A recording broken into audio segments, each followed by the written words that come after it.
Today on Money in the Morning, massive college admissions cheating scandal. If you were hiding under a rock, you may not know that this has snared Hollywood stars Lori Loughlin, Felicity Huffman, many CEOs, lots of coaches at universities. Will break it down exactly what happened in the scandal. Number two, what does it mean to your money? That's today on Money in the Morning.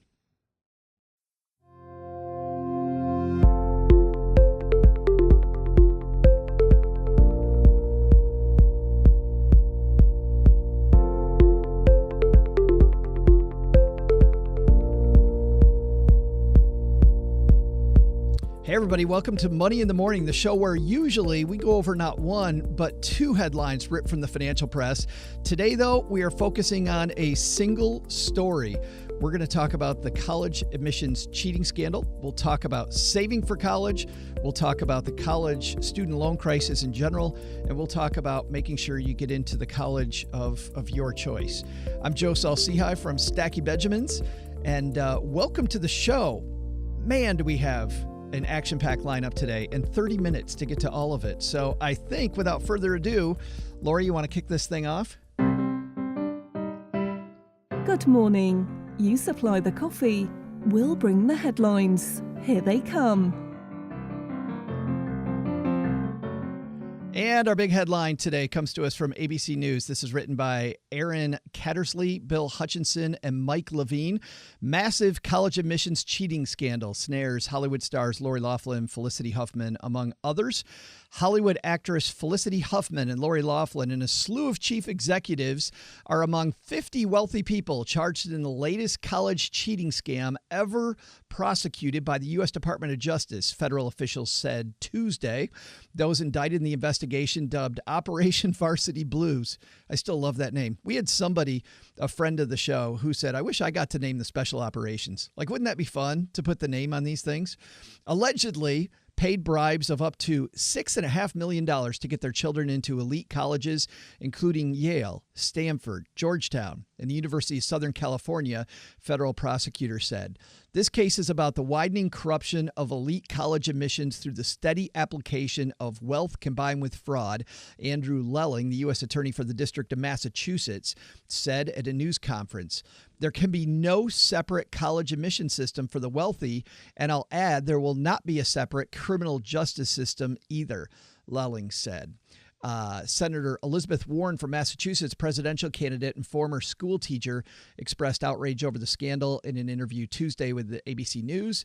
This is just stunning, Warren said. To me, this is just one more example of how the rich and powerful know how to take care of their own. Let's actually break this down. We have some fantastic people with us today, some experts in the college savings, college debt, and college application arena. And we're going to start off with our good friend from the Scholarship Shark, Pam Andrews. Pam, how are you? Hey, Joe. How are you? Thanks for having me. Well, I'm so happy that you were available to do this.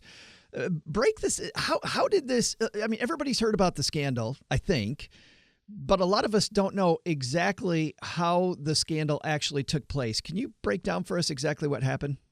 Sure, absolutely. So William Rick Singer, who is the chief mastermind behind this scandal, this bribery, had a fake storefront of a college consulting business where he actually solicited and worked with clients, celebrities, and CEOs who had, a desire to have their kids admitted into highly selective and very competitive, rigorous schools.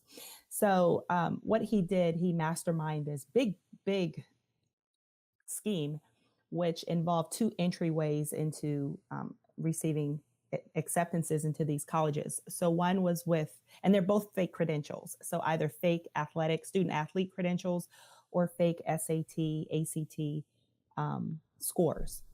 And so on the athletic side, you have families who students either didn't play sports and definitely did not earn what he stated that they earned, or what they stated that they earned on their college admissions application. So it was not only lying, but also he used his relationships, and I don't know how he had these relationships, but relationships with coaches to work for the coaches to really say, I want this recruit, this is a student that I want. And this is why on the athletic side, you have coaches who were also indicted in the charges at certain schools. And so that's the one way in, and the other way in. And actually, Pam, just to stop right there, because this piece I actually know something about, because I was a college athlete, and I remember that my application had a stamp on it. And I think that this is kind of what happens, is that because of that, I wasn't going through the normal procedure that everybody else goes through. The application process at many universities and colleges, if you've got this stamp on your application, you go through a whole different process. Is that kind of what we're talking about?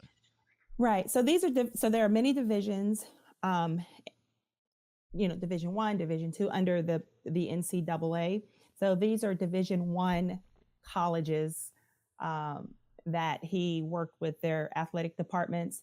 So there is a very rigorous application process where you have to register with the NCAA, their eligibility center, and students start that. You create your resume, your profile. I mean, there's a lot of work that's involved there. You have to have certain GPA and test scores, and there's a sliding scale. And so there's a lot that happens in the entire student athlete recruitment process. And one of them, of course, being the fact that the student actually plays the sport. So that clearly did not happen. The one story, actually the one news report talked about how they faked profiles. So they I saw that. Yeah, the face, to make it look like the student actually played. Right. So, so you're talking a whole lot of work to falsify merit and falsify credentials. So that's incredible. And the other way they cheated, I think, was around paying off proctors of the student, the exams. Correct. So the way it works, maybe on there's scheduled dates. The SAT has certain test dates, 7 test dates throughout the year, and the ACT has test dates, and these are your 2 big college entrance exams. So they paid off. A couple things happened prior to paying off the proctor or sitting to take the test. So, and they asked for what's called extended time, and that's an accommodation for students with a disability, a learning disability, to be able to, because they want the test is designed to be objective. It's a nationally standardized exam. So it needs to, work for students with learning differences to accommodate their differences, their disabilities. And so, but you have to show proof. And even that's a process. You don't just show up on test day. You have to have documentation. It's usually an IEP, something from the school, that comes in maybe from your doctor, or some kind of paperwork. So these families then also went to their doctor, were advised to go to the medical profession, their professional practitioner, to get this paperwork stating that this student has a disability, a learning disability, and therefore needs extended time, this accommodation to sit for the exam, which allowed this back end part with the proctor. So they requested specific locations to take the test, the specific proctor. Oh my God. And then also there were people who on the back end, because of the extended time, actually corrected incorrect responses. So there were also people who actually I don't say took the test, maybe they took the test, but they changed the students' answers. So, and here's the sad thing. I mean, most proctors, I don't know who these individuals were, but some are usually teachers. This is something they do for 4 or 5 hours on a Saturday afternoon. They don't make a lot of money. It's about $100 to be a proctor for a day. But I did read in one report that they were paid around $10,000 to actually participate. Holy cow. I know. So, yeah. So there's a lot of money. And then, of course, you had the people who actually sat and changed the answers. So we're talking very elaborate bribery scheme here. That's incredible. And I've got lots of questions for you, but I want to bring on some of our other guests. We also have the gentleman, and by the way, thanks, Pam. And we'll see Pam. Absolutely. We'll see Pam here. I just cut her off accidentally. We'll see Pam here in just a second again and talk to her more about the admissions process. But I want to bring on Adam Carroll. Adam has a documentary that appeared on CNBC that you may have seen called Broke, Busted, and Disgusted. And you kind of disgusted by this, Mr. Carroll? I am disgusted by it, Joe, on a whole bunch of different levels. The first one, and I'm going to approach this from a bit of a comedic standpoint because I know you and I know your audience, and they probably would appreciate this. These morons paid $500,000 so that their children could get into schools like UCSD, San Diego State. I mean, obviously USC and Yale, those are big deals, but you spent like 10 times a year's worth of tuition to get your kids into a school for what? They don't even want to go there. It's just, it blows my mind. So I kind of come at it from a different angle, but yes, it is appalling what's happened. Somebody figured out a side door into these schools, and unfortunately, we have no idea how many students did not get into those schools that applied in a very legal and proper way. I have a piece here from Vogue that talks about the craziest details from the college cheating scandal that got Felicity Huffman and Lori Loughlin charged. Felicity Huffman accused of paying $15,000 to doctor her daughter's SAT scores. Huffman, taken into custody on Tuesday, is named in the criminal complaint. Her husband, actor William H. Macy, was not named and has not been charged, though he appears in the document as, quote, spouse. They have been talking earlier about how hard this whole process supposedly was, and like online talking about, hey, anybody have any good hacks? Did you see that one? Anybody have any good hacks to figure this stuff out? Let's talk about not just the admissions process, but you're an expert in another area which is related, which is this college loan crisis that's going on across America. Tell me about that, because a lot of these elite schools, you see the price tag going up every year, exponentially. What, 7, 8, 9% per year? When does that madness end? Because I think we should be a lot more angry about that as well. Oh, for sure. From a university's perspective, they want full boat tuition payers. They love affluent parents who pay $50 or $60 or $70,000 a year in tuition, because it does nothing but increase the profitability of that school. I think what we're beginning to see, and I think we have just barely even scratched the surface of it, because I think this is happening at schools all over the place, candidly. But when we start seeing the class action lawsuits and the civil suits that are filed against the schools, and now the parents of these affluent teens, I guess, that are getting into schools, it is really, it's going to be very interesting to watch it unfold. To answer your question about the tuition issue, tuition at schools are predicted to double in the next 5 to 7 years. So a school like USC that might be $55,000 or $60,000 a year now is going to be $120,000 a year in 7 years, meaning that the only people that can afford that are the mass affluent and super wealthy, or there are kids that are completely on scholarship. And what's happening is we're seeing this vast separation between the haves and the have-nots, people being able to afford college or not afford college. And again, unfortunately, what Singer did was he leveraged this little key point in university, the way universities function today, which is something called strategic enrollment. And strategic enrollment on the university front is where they want a very diverse and well spread out student body. So they say, hey, we need some rowers. We need kids with really good SAT scores that have experience in, X, Y, or Z sport. So they manufactured these characteristics of students in order to get them, the application and get them the nod in the admissions process. You can see how cutthroat this is. I mean, when people are cheating to get into colleges, it's just a cutthroat system. It is. Well, I have a family member who used to work at one of the UC colleges, and it's one that's a fairly prestigious and esteemed school to get into. And they said that, generally speaking, they'll accept about 12% of the applicants. So think about a school like USC. How many applicants might they get? And people are paying a certain amount to apply to USC. Yeah. So my assumption is it's probably in the same vein. It's somewhere between 10 and 15, maybe 20% of applicants are actually accepted into the school. So not only does the school make a ton of money in application fees, but you've got hundreds of thousands, tens of thousands of students that did not get into this school that are now going to be questioning, well, was I one of the ones that had a 4.2 GPA and did it honestly and legitimately, and I didn't get accepted into my dream school? Um, I gotta believe there are people everywhere that are questioning that now, saying, "Yeah, I got a rejection letter from these 5 schools that are listed in this lawsuit.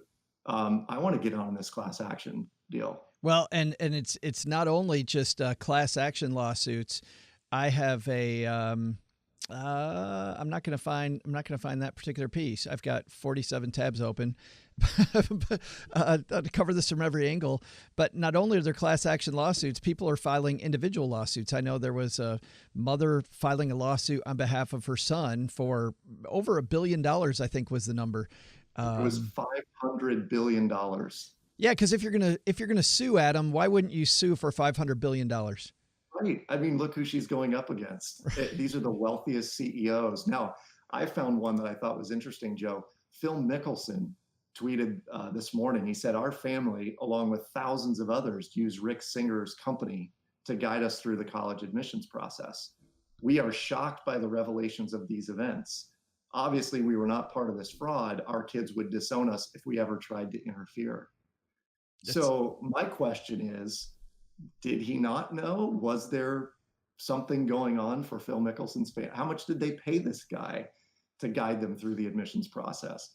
well, and It I just feel it makes me wonder how many people are ensnared in it. yeah, really. I think the net's definitely going to get wider.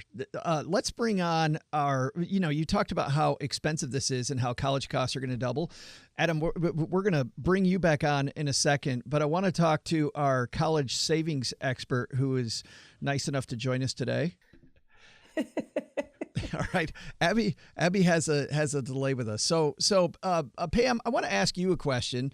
We'll hopefully get Sure. Abby back here in a second. But you have a similar agency to what this Mr. Singer does, right? I mean, you help people with this process. Yeah, so let's be clear. He's not who he says he is or was. He actually That's incredible, Adam. And she's gone. I swear to God, I'm not knocking these people off. It ends up being the Adam Carroll show. No matter what happens, I'm going to see if we can get Abby back now. Welcome to technical fun. Abby, can you hear me now? Hello, I think I'm back. Can you hear me now? Can you hear me, Adam? I can hear Abby. I can hear. Awesome. I guess it's the Adam and Abby show for a couple of minutes here. Can you hear She's me? not- She can't hear me. Is Pam on? I can't see her. No, she can't hear No, me we're- either. Yeah, you can't. Abby, you must not be able to hear Joe. Joe, do you want to relay a question and I'll ask Abby? Oh yeah. Oh, I can't see Joe. All right. Ask her about the cost of college going up and about where the wrong places are people are saving for college right now. Yeah. So Abby, I had mentioned that the cost of college will more than likely double in the next 7 years ish. And Joe's wondering, where are people saving for college that maybe they shouldn't be? What are the right and the wrong places to save for college today?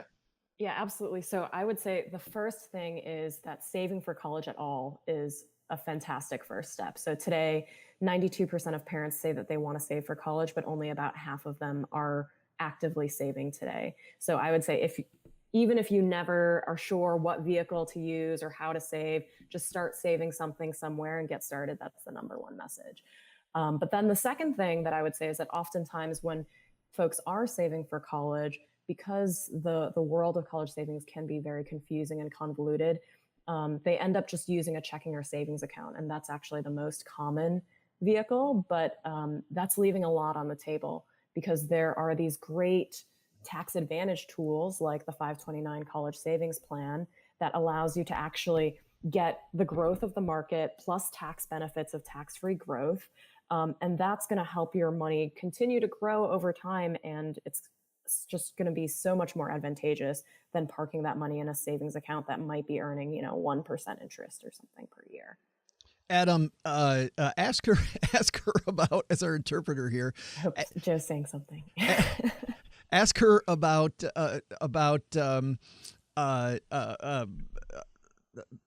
financial aid and how money in these plans, does it affect your ability to get financial aid if you have money in a 529 plan? Because I've heard, some people are confused about that. You fill out the FAFSA form, you may or may not have to list assets. Where does a 529 plan come down when it comes to financial aid? Got it. So I'm going to do an English to English translation. Excellent.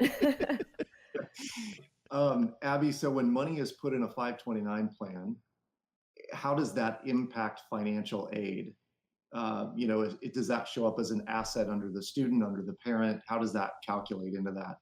Yeah, so this is a really important question because, again, a lot of times people are afraid of saving for college because they're afraid that it might impact their financial aid. And not everybody has, like these celebrities, $500,000 to just bribe their way in.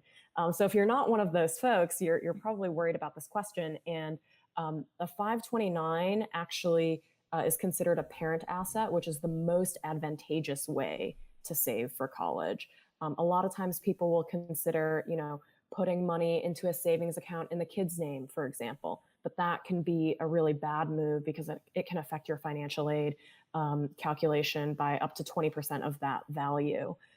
Similarly, sometimes people think about using a retirement account and then pulling money out of it and using that money to pay for college. But that can really hurt financial aid for the next year because it can be considered the student's income, and that's going to have an even higher impact on the financial aid. So with a 529 as a parent asset, the maximum impact that it's going to have on your financial aid calculation is about 5.64% of that asset value. So it's really minimizing the impact on financial aid. I love how she said about 5.64.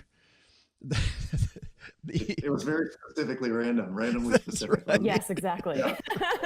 5.64%. Just throwing all the numbers in. Yep. Right. So Abby, by the way, is from CollegeBacker. You can find her at collegebacker.com. Adam, say thanks to Abby for me, because if she can't hear me, the next part we'll have to go without her. Thank you, Abby. Joe says thank you for all of your input. Thanks, Joe. All right.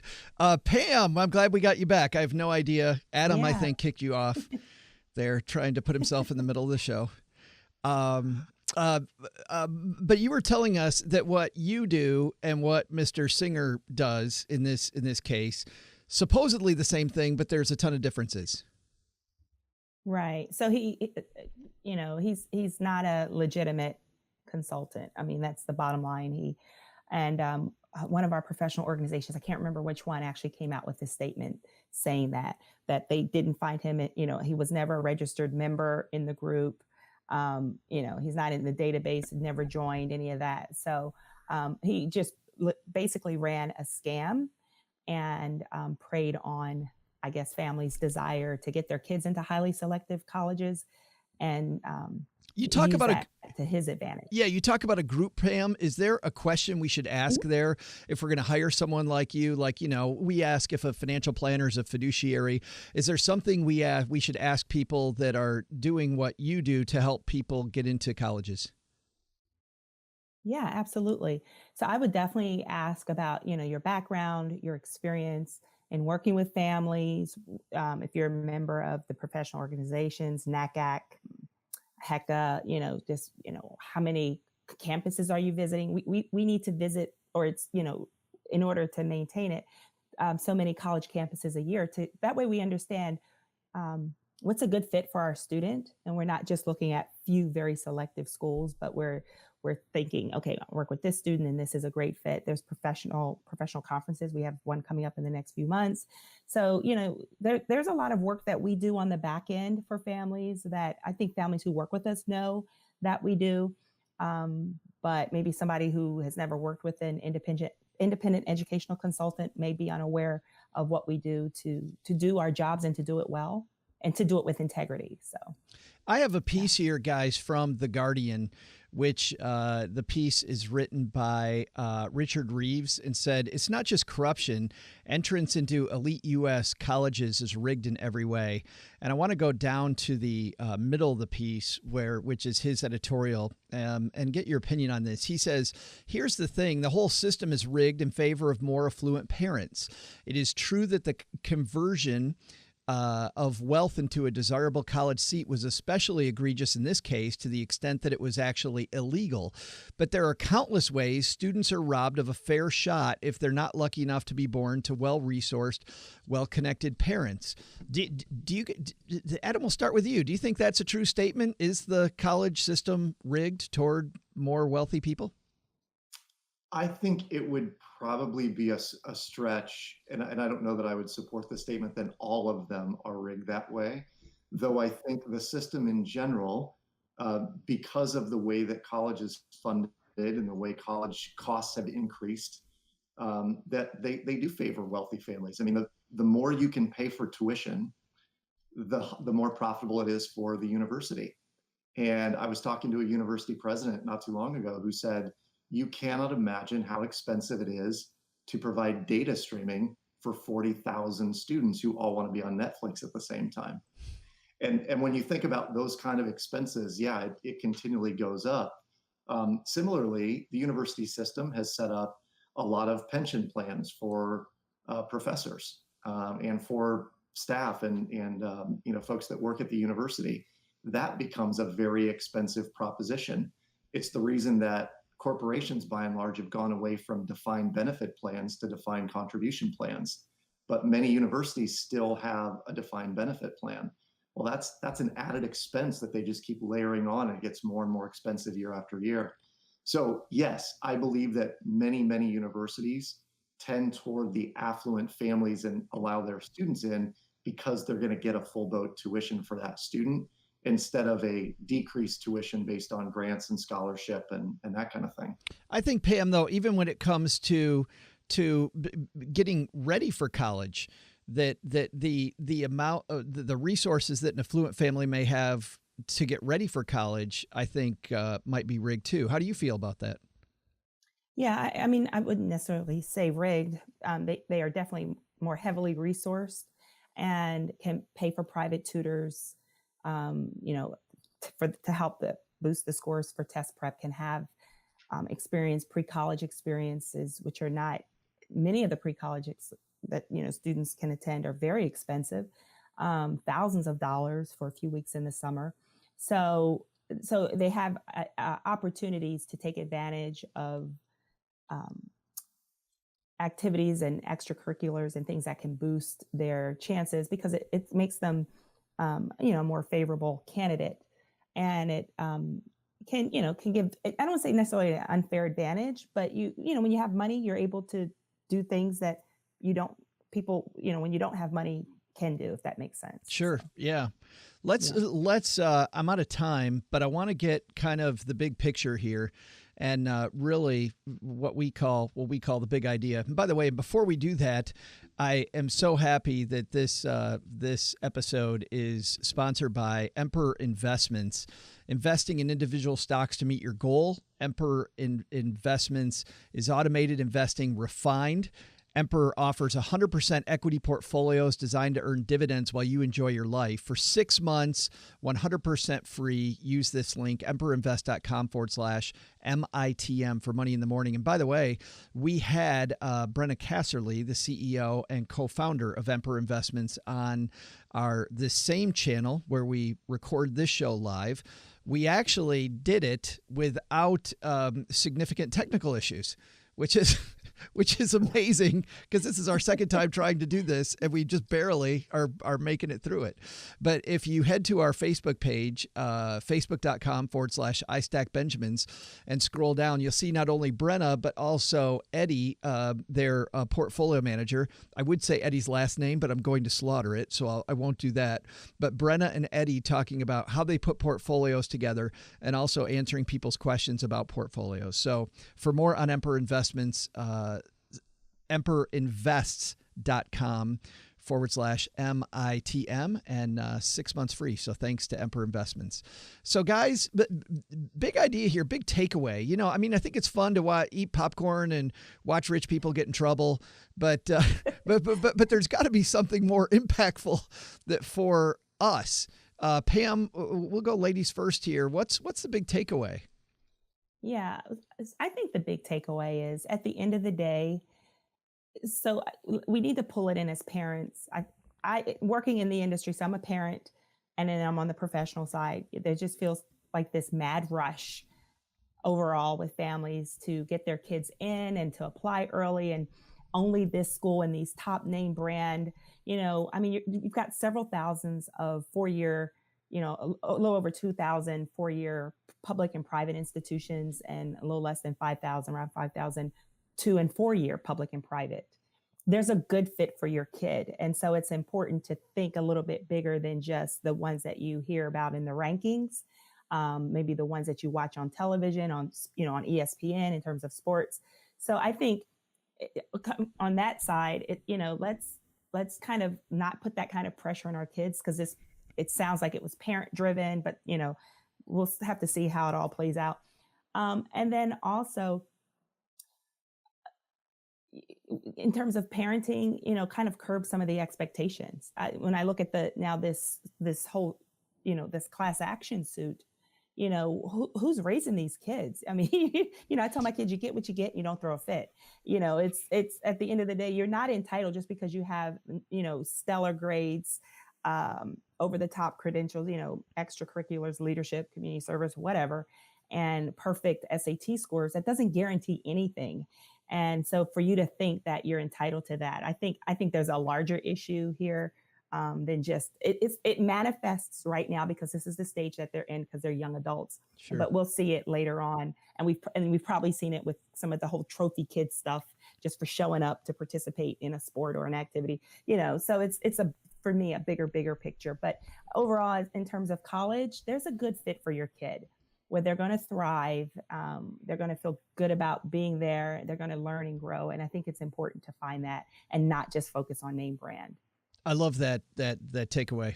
It doesn't have to be the name brand school. Abby, we've got Abby back, and I think she can actually hear me now. I can hear you. Sound beautiful, Joe. which is amazing. What's the big takeaway here for you, Abby? Yeah, I think for me, while it is really entertaining and in some ways feels really good to see justice being served in these cases, I do think that it's really important for us not to get too hung up on the question of, is the system rigged? Certainly, there are many situations that we're seeing now are unfair. And I think it's really great that those things are coming to light, and hopefully the system becomes more fair as a result. But in the meantime, I think there are plenty of stories of where people who are working hard and doing the right thing do, find opportunities and get into great schools. My own personal story, I was the daughter of Chinese immigrants who certainly were not wealthy when they came to this country, and was lucky enough to get a scholarship to attend college and everything. And so I think that if, we are raising our kids right, we are proactively doing things like saving for college, which can make kids 3 times more likely to start college and 4 times more likely to finish. There is a path there for all of us. So don't get too discouraged by some of the crazy headlines that we're seeing. That's a fantastic takeaway. Mr. Carroll, how about you, Adam?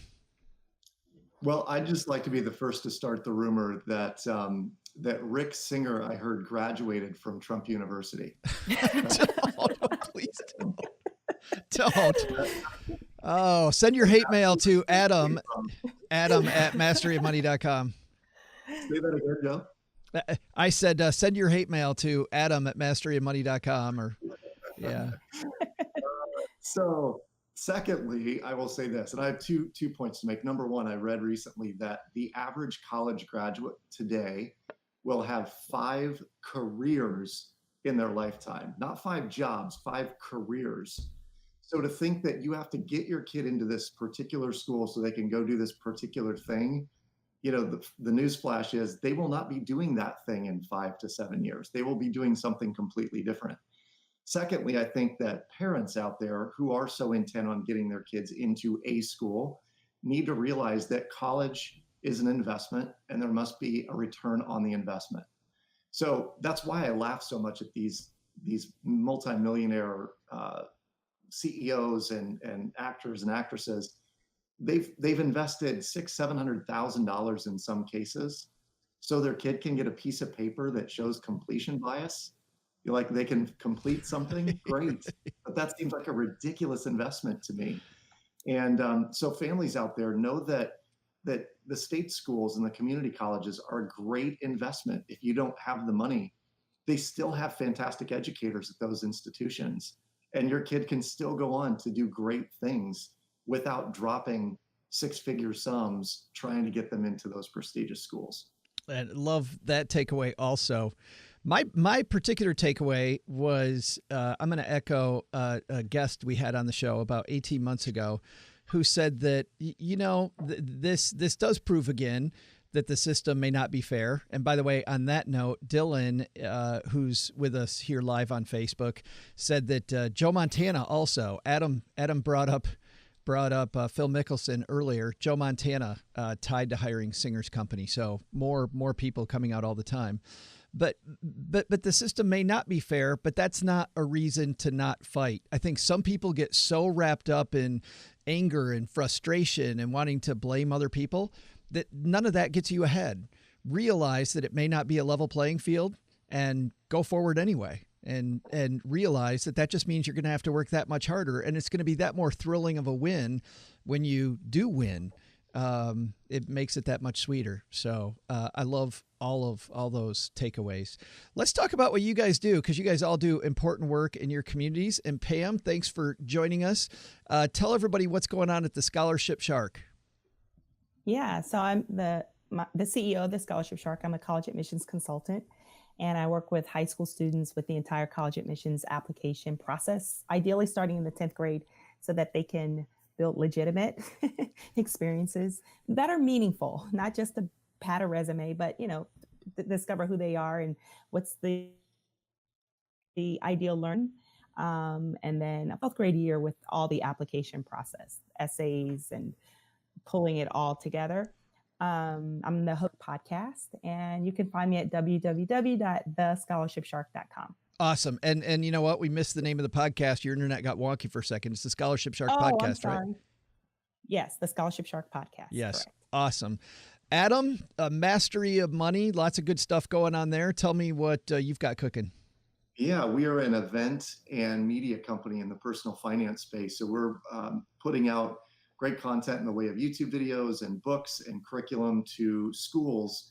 And we've got teachers all over the country that are using a book that I have right here with me called The Money Savvy Student. And they're using our documentary called Broke, Busted, and Disgusted to begin educating students about the causes and repercussions of student loan debt. So check it out at masteryofmoney.com. Awesome. Thanks for joining us. And Abby, you've got new stuff happening at College Backer. You're actually helping people before the baby even arrives. That's right. Yeah. Spoiler alert, Joe. Sorry about that. But yeah, College Backer is the easiest way to start saving for college with help from family and friends. So if you're a young parent or even an expecting parent, as Joe is alluding to, you now can start saving for college for your child even before birth. So, at the baby shower, you can be putting your custom College Backer link on the invitation so people can give directly into your college fund. And then we help you invest that money into a 529. So you're benefiting from the tax-free growth and withdrawals over, 18 years of compounding growth. Awesome. And that's at collegebacker.com. Abby, Adam, Pam, everybody, we made it. We actually, we did it. Who knew we could get this done with only a few technical hiccups? That's going to do it for Money in the Morning, everybody. Go stack some Benjamins. We'll see you back here next time.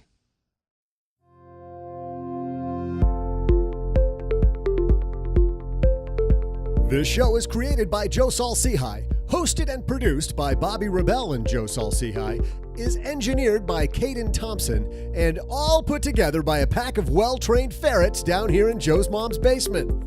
You'll find Bobby at the Financial Grown Up Podcast and Joe at the Stacking Benjamin Show. Go say hi to them there, too. Online, visit us on Twitter at Average Joe Money and at Bobby Rebell, or come join a live recording at our Facebook page. That's facebook.com/iStackBenjamins. I know you already know this too, but Money in the Morning is for entertainment purposes only. You should not act on anything recommended by a bunch of entertainers in a basement or even a Manhattan kitchen without first consulting your financial advisor. And second, dude, have your head examined. Have headlines you'd like us to discuss? Send them to Joe at stackingbenjamins.com or put them on our Stacking Benjamins closed Facebook group. This show is a collaboration of Stacking Benjamins LLC and BRK Media LLC. Copyright 2019, all rights reserved. I'm Joe's mom's neighbor Doug, and I reserve the right to always say, we'll see you next time back here on Money in the Morning.